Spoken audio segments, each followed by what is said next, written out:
This was once just a dream. TTC go. TTC is go for launch. 2.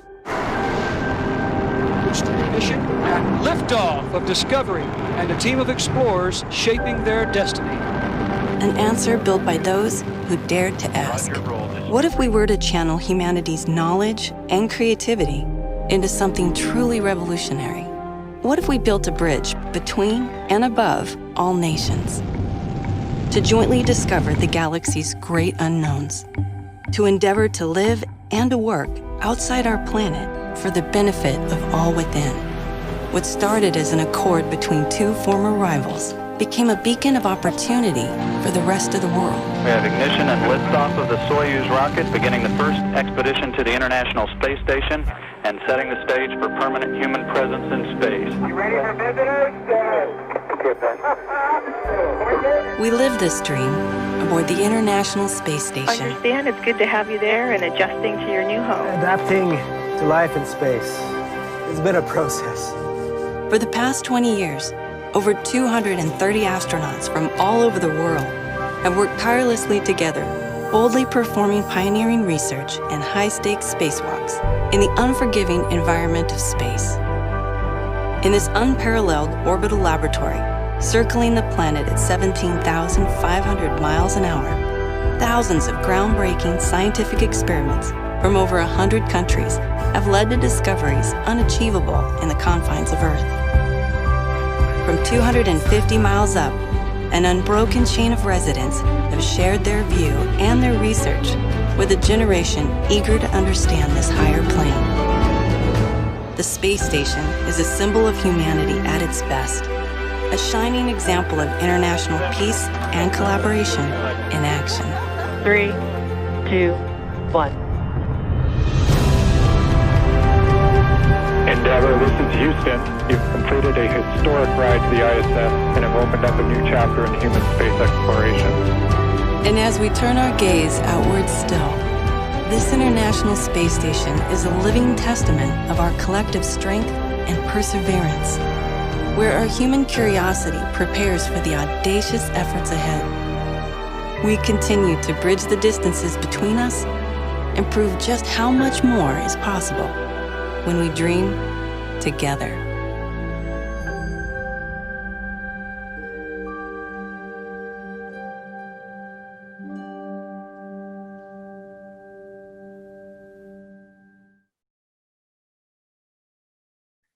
Hi, everyone, and welcome tonight to Unify Space Agency's panel on the 20 years of continuous human occupancy on the International Space Station. My name is Robert Pearlman. I will be your moderator tonight. I am the editor of CollectSpace.com, a writer for Space.com, and the co-author of the Smithsonian books, Space Stations, The Art, Science, and Reality of Living and Working in Space. Tonight is a special night because 20 years ago, this was the last day of the past 2 decades that no one was in space. Starting tomorrow, there hasn't been a day that hasn't gone by where there haven't been Americans and Russians and other countries' representatives living in Earth orbit. Over those on October 31st, 2000, the Expedition 1 crew launched on Soyuz TM-31 from Russia and docked with the International Space Station on November 2nd. At that point, they began operations. They were on board for 141 days and then passed off to continuous cruise. There have been 241 people that have lived aboard the International Space Station since, and comprising 64 different expedition crews. And we're very honored to be joined tonight by some of the people, 4 people that lived aboard the space station over those past 2 decades. And so let me, without further ado, introduce them, starting with our first panelist, Susan Helms. Susan Helms is a retired lieutenant general in the U.S. Air Force. After serving as an astronaut, she commanded the 14th Air Force Space Command, and the Joint Functional Component Command for Space. She was a member of the 1990 class of NASA astronaut candidates, and then flew on 4 space shuttle missions before launching to the International Space Station: STS-54, STS-64, STS-78, and STS-101. She holds the record, or she co-holds the record for the longest spacewalk in history, 8 hours and 56 minutes. Hi, Susan. Welcome to the panel. I want to have you talk a little bit about when you were aboard the space station. What expedition did you serve, and when did you come aboard? Thank you very much for bringing me on the panel today. I know it's going to be a lot of fun. I actually got on the space station in March of 2001. I was on the second crew to live up there. So the very first crew was Bill Shepard and 2 Russians, and they were up there for approximately 5 months or so. And basically what I went through was the very first crew exchange on space station. So they were increment 1 or expedition 1, and I was on expedition 2 with Jim Voss and Yuri Usachov, who was our crew commander. And we were up there for approximately 5.5 months or so. It was supposed to be a little bit shorter, but space programs being what they are, sometimes you do experience delays. And so we were up there for almost 6 months, 163 days. When I add in the days of flying on the space shuttle to and from the space station, my mission total was, for that time, 167 days. And I would tell you that it was too short. Great. Well, let's bring on our next panelist, Leroy Chiao, who has a PhD in chemical engineering and worked on advanced aerospace materials before becoming an astronaut in the same class that Susan joined, the 1990 class, quote unquote, the hairballs. He flew on 3 space shuttle missions before launching to the space station: STS-65, STS-72, and STS-92. He launched on Soyuz TMA-5 to the space station, and I'll let him pick up from there. Leroy? Great. Well, thanks, Robert. Great to join you today for today's panel. Very excited to be a part of this. For my space station mission, when I did launch aboard Soyuz, we launched in October of 2004, and then we came back down on Soyuz in April of 2005. So our mission duration on that flight was 193 days. Great. Our next panelist is Nicole Stott, who worked on the space shuttle orbiters before becoming an astronaut at Kennedy Space Center. She was a member of the 2000 class, the Bugs, and she followed up her stay on the space station with 2 space shuttle missions. So she first flew to the space station, which I'll let her talk about in a moment. But after leaving NASA, she is now a professional artist and the founder of the Space for Art Foundation. So Nicole, tell us about your time on the space station. Hi, Robert and Susan and Leroy. It's great to be here with you tonight. And I'll just start off by saying, just like Susan mentioned, that however long I tell you I was on the station, it was not long enough, too short. But my first mission was 11 years ago, right about at this time, in 2009. I flew up onto the space station on Discovery on STS-128, spent a little over 3 months on board the station as part of Expeditions 20 and 21, and then came home on Atlantis, STS-129, like the day after Thanksgiving. And then about a year and a half later, I got to spend another 2 weeks on the station as part of the STS-133 crew. I know it was interesting being there for so many reasons, but I think, we were at that stage where it was 6-person crews. We were having representatives from all of the different 5 international partner agencies as part of these crews. And during Expedition 21, we had the first European commander with Frank DeWinna as part of that mission. And you mentioned the KSC stuff. I just want to say, it's kind of cool when I go back and think about the experience leading up to all of this and the time at KSC. And I know that I was out on the runway for landing or in the orbiter processing facility at some point for both missions that Susan had and that Leroy had before ever meeting them as part of the astronaut office, which is kind of cool how small worldy stuff happens that way too. Thanks, Nicole.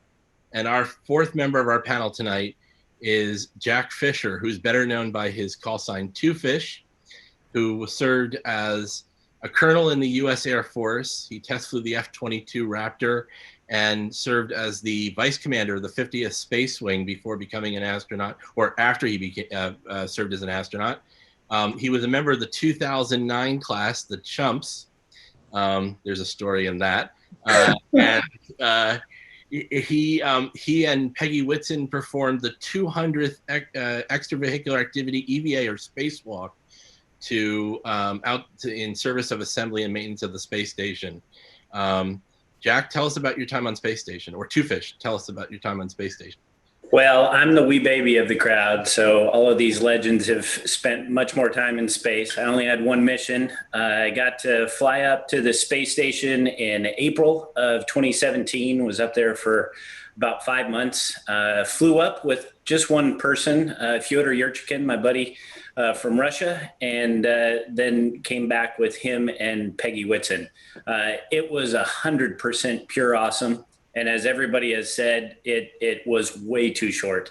I think all of us can say that we feel really blessed that we were given the opportunity to fly in space, but probably even more, we're just excited to see what the next 20 years can bring.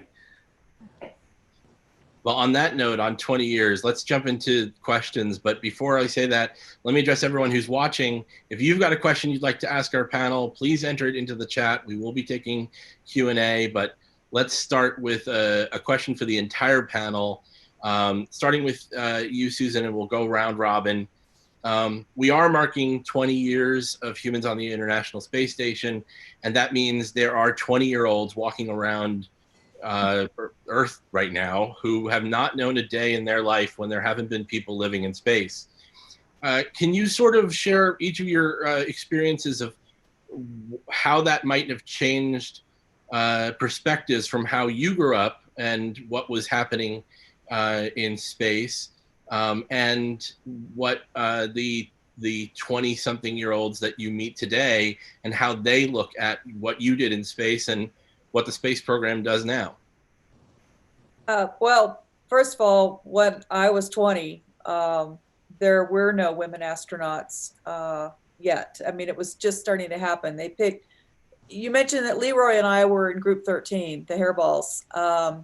Group 8 was the class that was picked in 1978, which was the class that included Sally Ride and Shannon Lucid and Kathy Sullivan. And so it was a really groundbreaking year for NASA in terms of astronaut selections, because basically up until that time, it never occurred to me as I was coming up to 20 years old that women were going to be astronauts.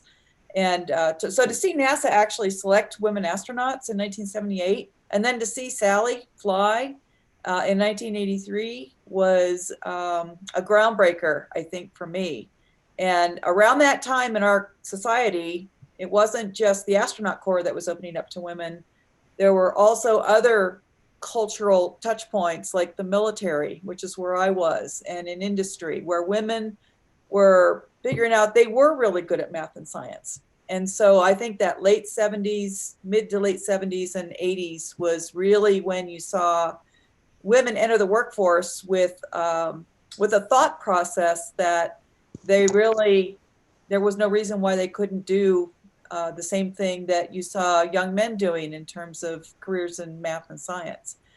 Today, I would tell you that as much as we'd like to think all that has gone away in terms of an issue that young women today feel like they have equal opportunity, I think there's still pockets in the country where that's not necessarily true. So we have to keep working at it. We have to keep getting out there, inspiring young women in particular, who for whatever reason, in their little worlds, they're being told once in a while that women aren't as good at math and science. And of course, that's just a bunch of hooey, if you will. So I do think that it's much more prevalent that young people today think they're going to go to space. I think that in my day, that was something that no one ever dreamed. I think that was within their reach, although the young people today don't seem to have that same view. And it's probably got in large part to do with the advent of Elon Musk and SpaceX.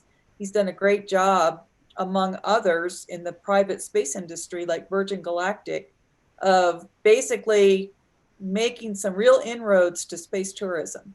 And when you say space tourism is becoming a reality, what that means to young people everywhere is they're going to get probably a chance to fly in space. They might have to save their pennies to do it, but I think that the fact that's opening up as part of the commercial space industry, the tourism industry, the entertainment industry, I think young people today see that as a reality for them. Leroy, do you want to share your experience? Absolutely. So I grew up during the 1960s, during the very beginning of the space program and the space race and the Cold War with the Soviets. And so it was a very exciting time, especially when Apollo 11 landed on the moon. I was an 8-year-old kid at that time, and I just remember that was just so awesome, watching that blurry, black and white, grainy TV set and watching the scene unfold in the Mission Control Center as the Eagle approached the surface of the moon, then actually landed, and hearing those words that the astronauts had touched down on the moon. It was just unbelievable. And I remember looking out at the moon and thinking, wow, they're almost 250,000 miles away. 2 astronauts are getting ready to take those first steps on the moon. And so that's when the dream started for me. And it definitely, impacted the entire world. I believe it's still the most watched live event ever in history. And so, when we talk about 20-year-olds now who didn't know a time when we didn't have space shuttles flying, and then space station, of course, and people living continuously in space, while they might not feel that same immediate impact, but if you peel back or just scratch the surface, it's pretty awesome. I was, in my 20s when Space Shuttle was being developed and when it first flew, and what an amazing flying machine. It's, could launch 7 astronauts, nearly 60,000 pounds of payload into low Earth orbit, turn itself into a superb research platform or a construction platform, come back down, take a little over 100 days to be refurbished and do it again. And think about that capability. There's nothing on the drawing board that comes even close to that today. Same thing with Space Station, the most audacious, complex assembly project ever attempted in space. I mean, just think of all the pieces that had to come together, complex mechanisms, pieces built in other countries that had never touched one another before they got into orbit, and it all actually fit together and worked well. Those of us involved in the assembly process were a little bit surprised it went together as smoothly as it did. We didn't have more glitches. So just from an achievement and engineering construction standpoint, Space Station is, I would argue, is a much more complex and difficult feat than actually even Apollo, although Apollo was groundbreaking because they were making it up as they went along. It's a little bit of an apples and oranges thing, but I think just as inspiring today to young people, once they scratch that surface and forget about that immediate impact, they should be very impressed with Space Station and with Space Shuttle. And I agree with Susan. I think Elon Musk has done a heck of a job, bringing young people, getting them excited, with his dreams of colonizing Mars, and the fact that he's dramatically dropped the price of launches. And Jeff Bezos, when his rockets come online, they promise to do the same. So it's an exciting time. I think commercial space is kind of the wild card, and that's what's going to get young people excited. But if they look at what we've also achieved with International Space Station, 20 years, incredible, and it's still working very well. We've had a few significant problems with it, but we've dealt with it. The Americans and Russians have worked together very well, and with our partners, our other partners, we've solved all the problems, and there's no reason it can't continue to operate for many, many more years. Great. Nicole? Yeah, well, ditto to what both of them said. And I don't know why it came up today, but my husband and a couple friends, we were having a conversation about the space station and kind of following along to something you said as well, Leroy. But I remember working at Kennedy. It was before we were flying the station. There were all these meetings going on about, the risks associated with building the station, right?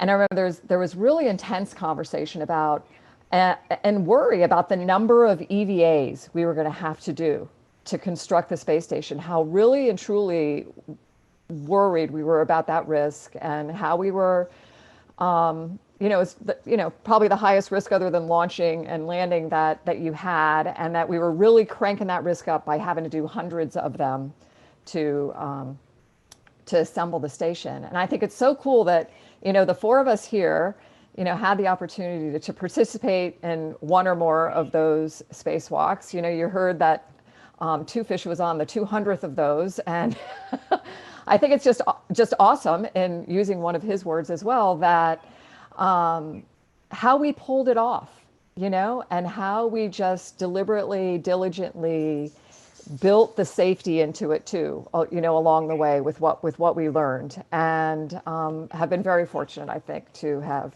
experienced it that way. And I think, it's kind of like when I was growing up, I'll give it Leroy 2 years younger. So had, at 6 even, I think you realize that people landing on the moon is an extraordinary thing, right? Even at that point when I didn't, really think about astronaut as a job that I could do, it was much later that I started thinking, oh, that's not just something other special people get to do, which kind of goes along with what Susan was saying at first. But it's just, I don't know, my son is 18 years old. And like you guys said, as long as he has been alive, we have had people representing 15 different countries peacefully and successfully working together on this masterpiece in space. And absolutely the best example for how we should be living and working as crew, together down here on Spaceship Earth. And we have done, we have just done, like achieved the impossible almost by building this mechanical system, this life support system in space that mimics as best we can what Earth does for us naturally. And I think it really speaks to the ethos of what's behind space exploration, human space exploration in particular, which is that all of it ultimately is about improving life on Earth, right? When I worked at Kennedy Space Center, the motto of a person all of you I think know, Jay Honeycutt, with us young engineers there was, here's how you can, not why you can't. And with the idea behind it that every challenging problem has a solution. And I think that's how we get to the point where we do these kinds of things. And I think kids today are feeling that with what they see going on, not only with the space station, but with the other activities that are mentioned. And I certainly hope they take me back to space with them. Nicole, you mentioned the mountain of EVAs it was described as a mountain at the beginning of the program. And I had a chance to talk to Kate Rubins aboard the space station now this morning, and asked her what one object she'd pick out to represent 20 years of humans on the space station. And she said that it was a wire tie, the simple wire tie, because everyone who's done a spacewalk has used them, and that they were pivotal to the success of building the space station. Tying that all together, no pun intended, sorry. Two Fish, how about your experiences? Well, I'm probably the only one who wasn't alive for Apollo 11, but jerk. I was close. So I showed up. My grandpa worked for NASA, and what bit me with the just passion for space was seeing that Saturn V laying on its belly there at Johnson Space Center, and I was hook, line, and sinker. It was by seeing something so amazing that humanity had done. It really inspired me. I think we're inspired by great things, and we've talked about the space shuttle. We've talked about the International Space Station. What amazing accomplishments those were, and I do think that I have a 20-year-old, and other than the first month of her life, somebody's been in orbit as long as she's been alive. What the power of that is that they don't question what's possible. Like Nicole said, it's why you can. And they are empowered with some massive revolutions in the way we do engineering, with digital engineering, with AI, with just so much that is changing in our world today that they don't question. And as we look forward, and one of the things that's important as we look forward is that the human soul has a voracious appetite for exploration. And once you've done something, the 10th guy or gal to climb Mount Everest, nobody knows their name. But once you've done it, it becomes commonplace. You've stretched the bounds of possible to a point where everybody understands that that's possible. We've done that. Now it's time to stretch those further. And that's what's so exciting about Artemis. It's so exciting about space economy like nothing we've ever seen. We mentioned Elon Musk and Bezos. The commercial industry is on fire. Civil, obviously, with Artemis and NASA, but also the military with the Space Force. It is this triad that is pushing the bounds of our possible. And so that's what makes this moment in history so exciting to me and so exciting to my 20-year-old as we look towards a future that we don't really know what it's going to be.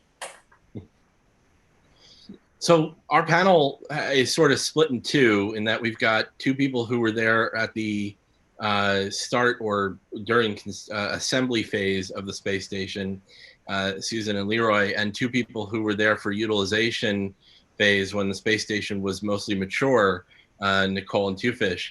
Let me pit you two sides against each other briefly, and ask which of you had the harder time. Did you was it easier to be on a smaller space station but have to deal with it still being under construction, or was it easier to be on a completed space station, have more people up there, but have to work with the volume of a 5-bedroom house that spans the length of a football field?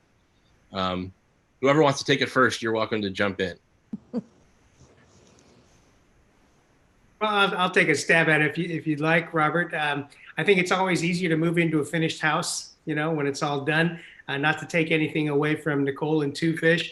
But when I was there, we were in a kind of a unique time too, because we were flying only about a year and a half after the Space Shuttle Columbia accident. And so the space shuttle was grounded and we weren't doing a lot of construction because of course we needed the shuttle to fly again to bring up the rest of the big modules, truss elements, solar arrays, spares, things like that.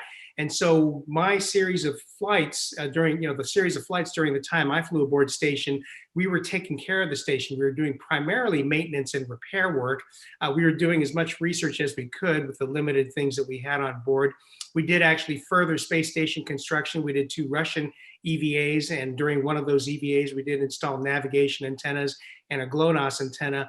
But primarily, we were kind of, fixing things that broke down and kind of keeping the station going. Back then, using only Russian assets, they could only supply a crew of 2 with enough food, water, and of course oxygen to sustain continuous presence aboard station. So we were in a little bit of a unique situation. We were doing as much utilization as we could, but primarily we were doing maintenance and repairs. So it was kind of like that half-finished house where you kind of had to keep it going before the rest of the construction crew could arrive and build it all up. So I wouldn't say that we necessarily had a harder time. It was just different. It was different emphasis at that time. Yeah, I would like to add that I liked being way early in the flow. I think one thing that was a dynamic that didn't happen later in the first 10 years, 9 or 10, 11 years of the space station was that the space shuttle was still flying. And so there was a world where there were actually 2 space programs going on. And a lot of NASA's attention at Johnson Space Center was on the space shuttle because it was the primary way that people were going to and from the space station. And I was on Discovery, like Nicole was, to go to the space station. But we only had 4 modules when we were up there. While I was on space station, we brought up the robotic arm that is there now and installed it. And we also brought up the American airlock that is there now. We installed that as well during my watch. So I was there for some of the early construction. But one thing I remember about space station in that early time frame is it was so clean and it was so pristine. And as far as logistics, we had a pretty light logistical pattern. You know, we had water, we needed water because we had to have that, and food obviously, but there were not a lot of spares on board, and the space station was not crowded at all, even though we only had 4 modules. And I think that was an artifact of the fact that it was so early in the process. I mean, the space station was literally only 4 to 6 months old when we showed up. And then, of course, as space shuttles kept flying before and after the Columbia accident, they kept bringing up more stuff, and it got more and more and more crowded. And I remember talking to a later crew member and asking how the stuff management process was going, the inventory management, as we called it. And he basically said, what inventory management? I mean, they just had a different dynamic in terms of where to put all the stuff that was on board. And I preceded all that. So very pleasant living environment for me. I bet for Twofish and Nicole, I bet that the space station no longer had a new spacecraft smell when you got on board. It wasn't bad though, you know, it wasn't bad. It's just, and I don't know about you guys. After a couple, hours. But it's funny because I don't know about you guys, but when I got home and then went into the mock-ups in, Building 9 at Johnson Space Center, or when I was back in Star City in the modules there, I realized, wow, the smells are, it felt familiar when I got to space, and then I got back and I'm like, it's like, it felt familiar again, getting home to it, like just whatever the materials were, they just kind of off-gas their own kind of thing. And then of course the people, the people smells. But I don't, the question about more difficult and stuff, I honestly think it's all relative, to what you know and how you got there and how you trained for what you were going to experience and stuff. And I always tried to think of everything like part of the adventure anyway, whether it was challenging as compared to how you would do it on Earth. And also what goes along with that, I think, is as part of an adventure, it's like you don't want everything to be the same as it is when you're down here in gravity. When you're floating around and have that opportunity, you want it to be a little bit different. And so I think to me, the greatest challenge was just keeping track of stuff. And that wouldn't matter if they were there early or later on. But just a wonderful place. And the logistics thing, oh my gosh, the second flight I was on, 133, we brought up the PMM, the, permanent multi-purpose module, one of the cargo vehicles that left there permanently. And we called it the floating closet.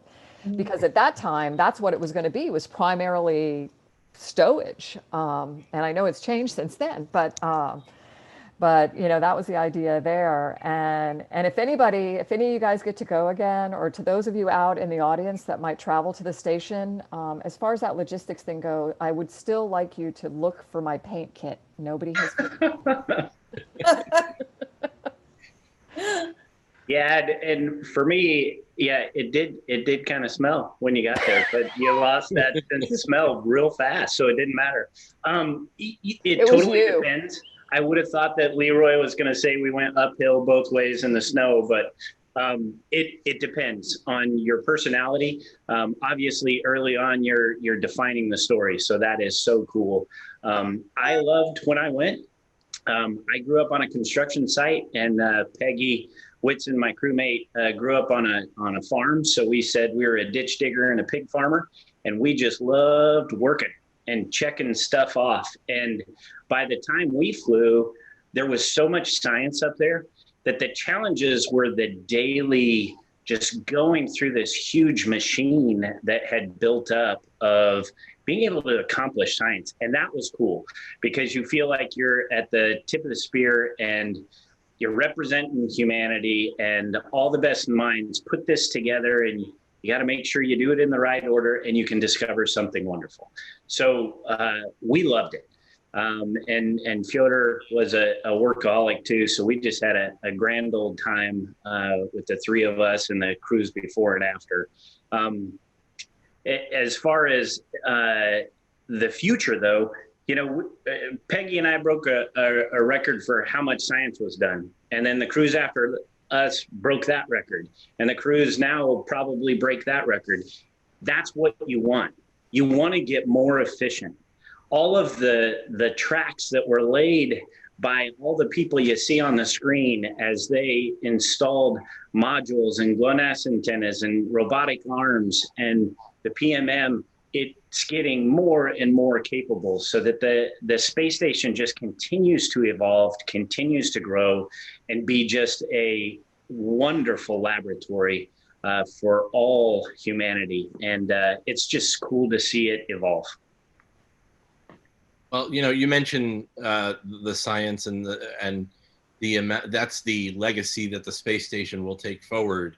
But it has several different legacies, and one of them that doesn't get talked about a lot, and Nicole, you mentioned your paint kit, is the legacy that it has to extending human culture into space.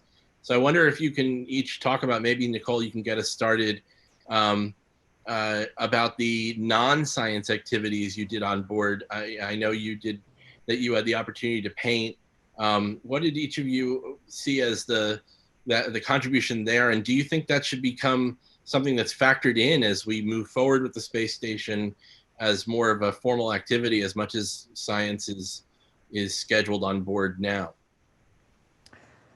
Well, I think when I think about that side of things, it just makes me think that those are the kinds of things that put the human in human spaceflight, right? We're not just up there for like short periods of time just working. I mean, we are living in this place now, and when humans live somewhere, they want to bring their humanity with them too. And all of us have some little different spin on that, I think. I painted while I was there. It was a wonderful experience. But I think it's kind of like, you get to space, and if you weren't a photographer before you got there, you become one, because where does your face want to be planted when you're not working? It's in front of one of those windows, right? And you not only want to have it so you remember it for yourself, but you want to share it with everybody else that you can too. And so I think that's another human side of it, is that we don't just see it with our eyes. It comes into us, we feel it, we capture it in our heart, but we want the evidence as well to share, with everyone else and for our own memories, right? And I think it's interesting to look at it because from the earliest days of spaceflight, you go back to, our friend Alexei Leonov, who brought his colored pencils with him on his first flight and sketched orbital sunrises. And then during Apollo-Soyuz, one of the iconic future setting missions where, you have these two conflicting countries coming together in space and shaking hands. And then you had Alexei over there doing, pencil portrait sketches of each of his crew. I mean, that's pretty impressive. And musical instruments, and I don't know, didn't Don Pettit make a didgeridoo out of the vacuum hose? I saw him doing that. I'm like, dude, I sucked up, mouse poo with that thing. You might not want to be using that as a didgeridoo. But, it's just the human. Karen Nyberg sewing and quilting. I think it's just in us to do that. I don't know that we should schedule it. I think it's just got to be part of, who you are and how you spent your time there, with the opportunity to do that, but not being told that you have to do it. For the longer term, though, I think what's really interesting is I think it's become more and more important as we go off and, continue out of low Earth orbit, beyond the moon and onto Mars, where Earth, all human spaceflight so far, we've had this beautiful work of art out the window, right? On the horizon, or, the full sphere of it out the window. And, that's a connective thing that you get on your way to Mars, en route 35 million miles. At some point, Earth doesn't look like Earth anymore. And inside, I'm guessing that relatively small spacecraft, I don't know if it's going to be the Star Trek holodeck, or it's going to be music on your iPad, or, what it's going to be. But that side of it, I think, needs to be. And those kinds of things, the human side, might actually be more challenging than the rocket science side of it. Absolutely. Yeah. Sorry, I'm a rambler. Can I brag on Nicole real quick? Because she has this suit sitting behind her that I got to wear on orbit when she was standing in mission control with some cancer kids. So my youngest had cancer at MD Anderson. They saved her life. So it's pretty special to me. And Nicole has done these suits, and if you can see the triangles on them, each one of those triangles was painted by a cancer kid all over the world. And so this event was 9 different countries. We had astronauts from in all of those countries. Everybody, whether in MCC, TSUP, in Scuba Japan, everywhere. I was the only one scheduled for the event. All 6 of my crewmates, or 5 of my crewmates, all 6 of us were there. We cleared our schedules. That is the type of thing that you can't measure. Like, it's really cool to have the science. And it's incredibly important for us to progress that science. But to have 9 different countries, 6 astronauts, 4 different countries represented on orbit, come together and bond over something just so important. That was by far my favorite time on orbit. Nicole, of course, surprised me because I didn't know my daughter was there. And then she said hello and I started bawling like a baby, and Comrade had to take the mic. But that's the type of thing that touches your soul like nothing else can. And it does it worldwide and internationally in a way that is just so special and unique to space. So that's another part of that fuzzy math that's really important. It's why we put the A in STEAM, because it really does. It's the glue that binds it together. It's the thing that makes those equations worth it. And so thank you, Nicole, for my favorite memory on orbit. You're welcome. You know I love you. Love you back. Leroy or Susan, anything you want to add from your? Hard to top that one. Yeah. Well, let me quickly check here and see if we've got a question from our audience. Let's see, it's coming in. So we have a question from Carol and from Wales. Will it be possible for the ISS to keep flying for another 20 years? One of you want to? Two Fish, you were there the most recent. What's the status of the space station and its hardware? Well, I'll let somebody else tell it. I'll give you the short answer, which is, it was cleared to 2024. We're planning 2028 now. And beyond that, it's just going to depend on what agreements we get with our international partners, as well as how much we're willing to invest in keeping it going. At some point, I think it's time for NASA to shift its focus beyond and let commercial industry take over in low Earth orbit. And that's a discussion I'll tee up to one of my esteemed colleagues, because I've been talking too much. Leroy, yeah, I could jump in if you'd like, Robert. I think the station is in great shape. I mean, everything I've seen, it's actually performed better than we expected. We expected more failures, more things to break down over time. And that's a real testament to the engineers and specialists who designed and figured out how we ought to do this thing. And so I think it can operate much longer. I mean, is another 20 years out of the question? As Two Fish said, it's really a matter of commitment and how much dollars you want to spend on it. Having said that, I think the station is a critical piece of an exploration program and a beyond LEO exploration program, because the station acts as the test bed. That's where you test things, develop your hardware. We still don't know how to build really robust life support systems, which you want to have if you're going to build a spacecraft that's going to go to Mars. Moreover, the biggest technical challenge of sending people farther and deeper into space is biomedical. So the station is a test bed, a real test bed of the negative effects, not only of enhanced radiation and things like that, but turns out 0G is just bad for you. It's bad for living systems. Everyone's heard about these eye problems that over 70% of long duration flyers have suffered. We don't fully understand it. We think it's related to the fluid shift and some other things. And as we fly longer and on station even, we're finding things that are surprising us. And so we need that station in order to develop these medical countermeasures and these robust engineering systems.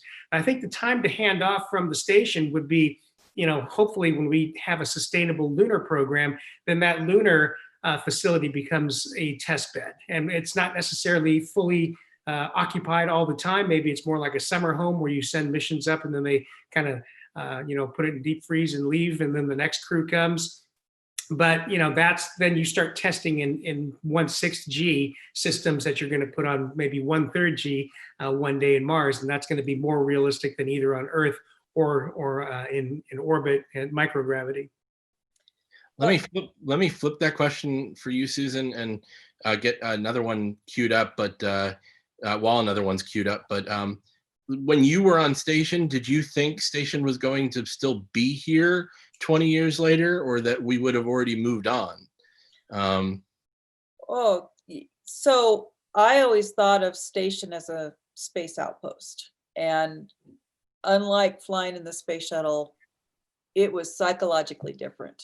When you fly in the space shuttle, it's not normal life. It's that the schedule is so tightly constrained. I'm sure my compatriots will agree with me. If they've flown on space shuttle, you don't even have time hardly to go to the bathroom. So on space station, there's something psychologically different about it compared to space shuttle flying or the dynamics of going up and down into space. It's not the same psychologically.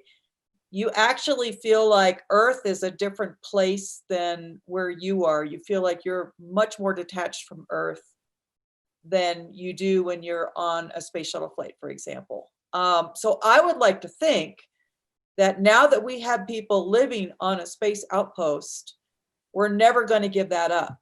I agree with Leroy. There might be a lot of different paths forward into the future where you still keep people on a space outpost. Maybe it's this space outpost, the space station.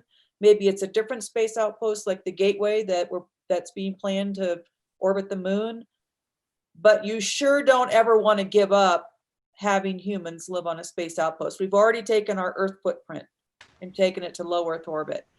And to not keep something going would be a horrific step backwards in my mind for humanity, who is obviously, as someone said earlier, taking those baby steps to explore beyond the planet's surface. So I think there's a lot of options of how you keep that. Humans on a space outpost, including the space station, could be an option. It will take, national will and money. However, you keep it going.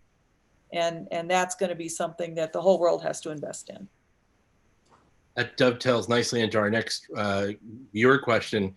Ron, who asked, where do you think the direction for U.S. and maybe human space exploration altogether should be for the next 20 years?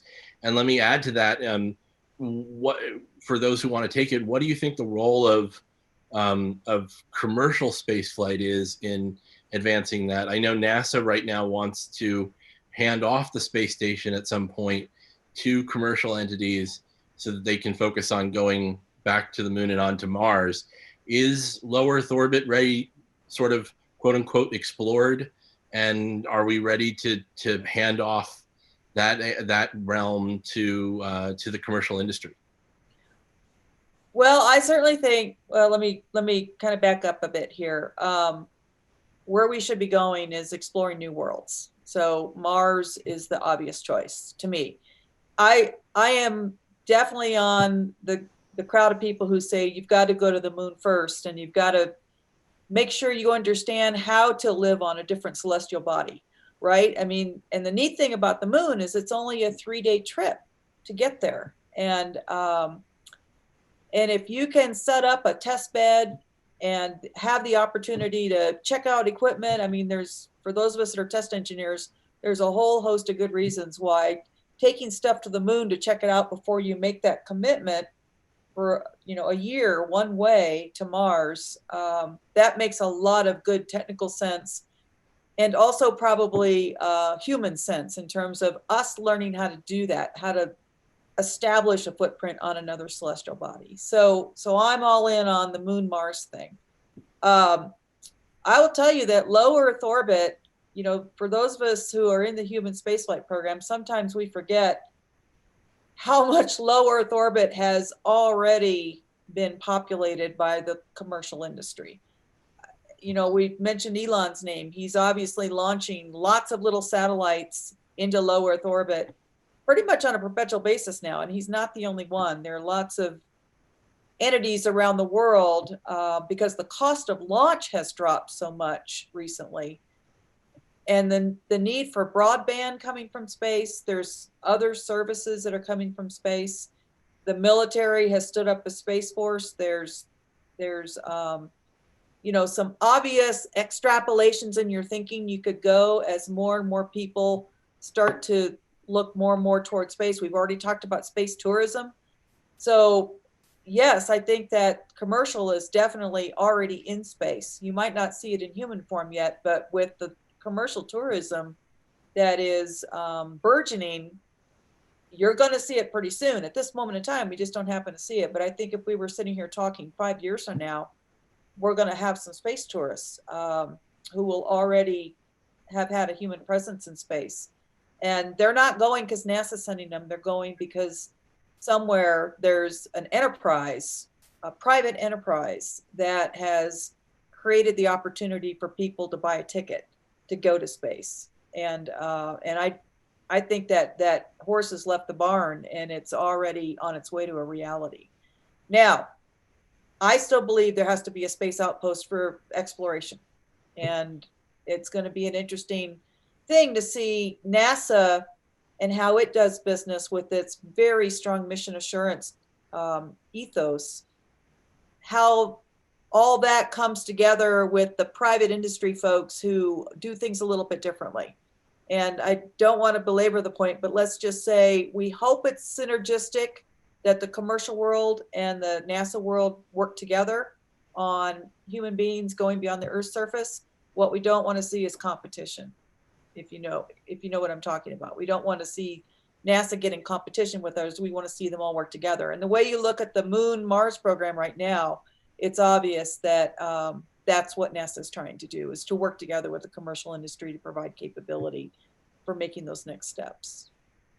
You know, one of your former colleagues, Mike Lopez Alegria, has signed up to command a commercial mission back to the International Space Station that's on the books tentatively for about a year from now. Maybe just a show of hands from the four of you. How many of you would like to take the next seat after he flies? I told him he needs to take me with him. and that's not just because of who he's going with. Yeah, right. Well, that's great. Let me see if we've got another question from the audience here. Okay, well, I think we'll move on to our wrap here. I have a little bit of a surprise for the viewers here. I've asked each of our panelists to bring something with them that's sort of their favorite memento or something special that they flew with them on the space station. So we're going to do a little bit of show and tell. I'll start with we'll do it in reverse order here. So for most recent, so Two Fish, let's see what you brought along and tell us why it's special to you. Okay, so I'm like Ricky Bobby, and I thank dear sweet baby Jesus for my smoking hot wife. When we got married, we didn't have a whole lot, and so we had like a one-night honeymoon, and then got in a U-Haul and went across country. So we made a deal that at our 10-year anniversary, we get married again and do it a little, fancier. So we went to Hawaii.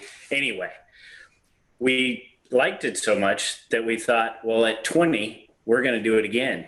And lo and behold, I was on orbit. And so we did a wedding from orbit. My wife was in our church here in Houston in Clear Lake. And my favorite item is my little wedding ring. I don't know if you can see it there, but that's the little thing. And so Peggy and Fyodor, it was just me and Peggy and Fyodor, and Elizabeth had flown these little bow ties for them to wear.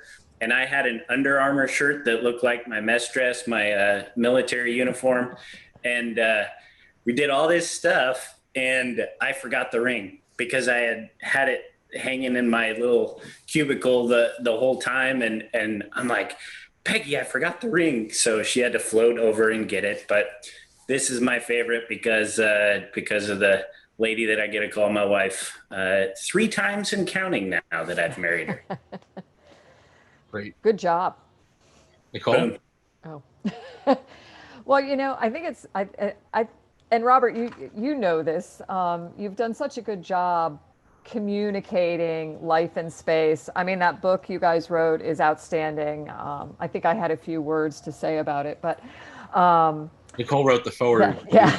to the book. So thank you very much for that. Yeah, you're welcome. But anyway, I think, you know, we take stuff with, I mean, that's one thing I love, you know, about NASA too, and the program, how it's evolved over time, this acknowledgement that the human thing again, you know, and that it's important for us to not just bring stuff with us that is meaningful to us because we want to have it there, but we want to bring things that allow the people on the planet who care about us to have a connection to it as well. And if it's special enough for us to take it there with us, we want to bring it home too. And when I flew the first time, my son was 7.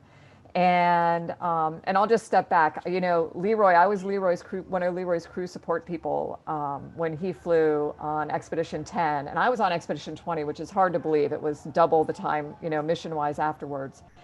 And Leroy did like a really great Curious George photo for Roman when he was in space and when Roman was much younger. But he was 7 when I flew, and the only thing he wanted me to take was his little stuffed dog, Sports. And I worried about it because I'm like, oh my gosh, how is he going to like let it go, you know, to come with me? But he loved it. And so when I was grappling the HTV, Sports was on the robotic control station, you know, with me.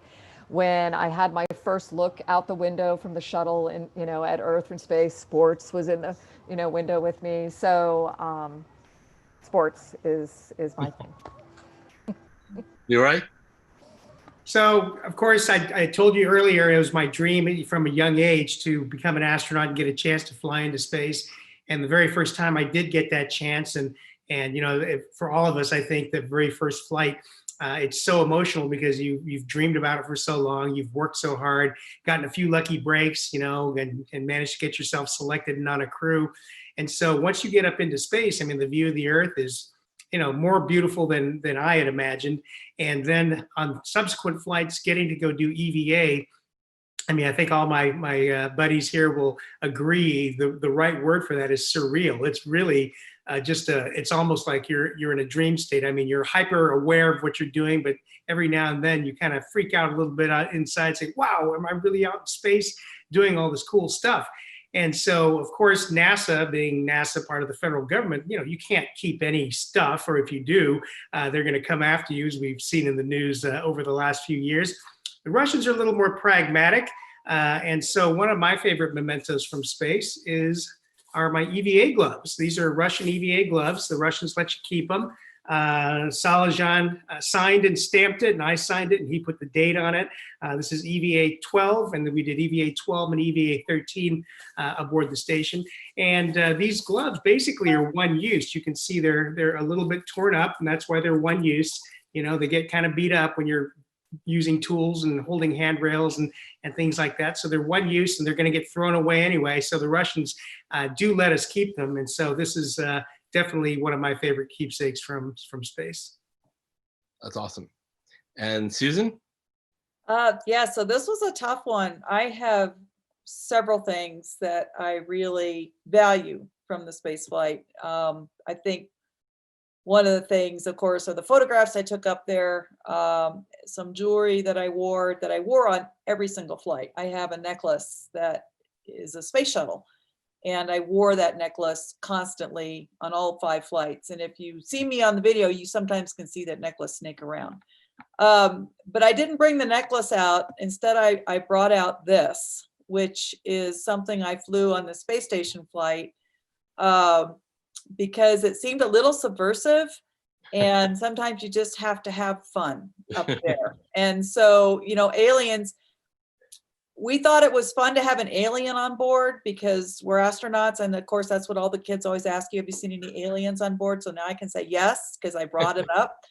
But I would tell you that I think after we flew and I brought this back down, I think someone went through all the photographs that were taken on our whole mission and took out any photograph of this alien on the official NASA photography because they didn't want to have to answer the questions that would come in if that photograph got in the public and they said, well, where the heck did the alien come from? So, because that would have made NASA's life a little difficult. So, but I still have the alien, and it basically reminds me of having fun.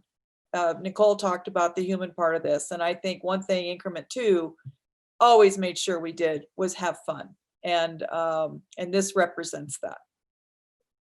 Well, now I need to submit a Freedom of Information Act request for photos of the alien on the space station, because, yeah. So I need to ask Susan, I'm sorry to interrupt, but I gotta ask, I might be completely imagining this, but was there ever a picture like from like the outside looking in with the alien inside? This alien? Yeah. Yeah, we put it in the window. That so I totally it was remember. So that probably is completely on the foyable list there. And it also is in the IMAX movie we made at the space station. So this alien is in that movie. Well, that's awesome. And leave it to NASA to scrub the photos out and trying to hide it, because now all the conspiracy theorists, we say, see what they're hiding? They're hiding it. That's going to be my headline. NASA hides. It's so funny. Yeah. Do you guys remember when I was on board the first time, Guy Laliberté, one of the space flight participants, space tourists, came to the station. He was there for like 10 or 12 days. I can't remember. It was so great to have him there. Really, really nice man, you know, founder of Cirque du Soleil.